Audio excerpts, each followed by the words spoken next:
అరే అన్నం తిందురా నాన్న. ఏం కూర? పప్పు చారు నాన్న. పప్పు చారు చెప్పకుండా అస్సలు బాగా. చికెన్ అయితే యమ్మీ యమ్మీ చాలా బాగుంటది. నిన్న తిన్నావు కదా మళ్ళీ చికెనా? చికెన్ తినకూడదు, పప్పు చారుతో తినాలి.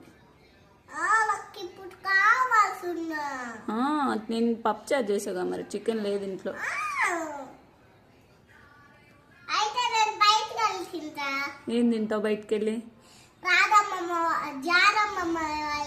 జానమ్మమ్మ కూడా తినదుగా ఈరోజు. జానమ్మమ్మ కూడా తినదుగా.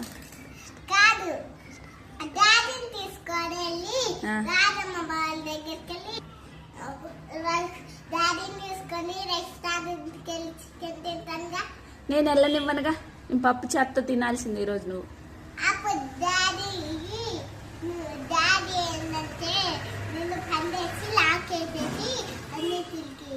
అప్పుడు నువ్వు ఎట్లా వస్తావో తెలీదు. అప్పుడు దాచుడు మేము వెళ్ళి తినేసి వచ్చి లాకేస్తాం. Restaurant chicken leg piece, chicken biryani,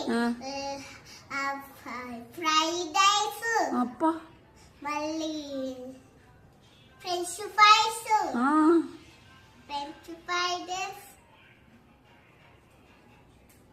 ఇంకా చికెన్ బిర్యానీ. నేను ఆ రెస్టారెంట్ వాళ్ళకి పప్పు చారు పెట్టండి అని చెప్తాలే. నేను లాకేస్తాను, ఫోన్ చేసి చెప్తానుగా రెస్టారెంట్ వాళ్ళకి. అబ్బా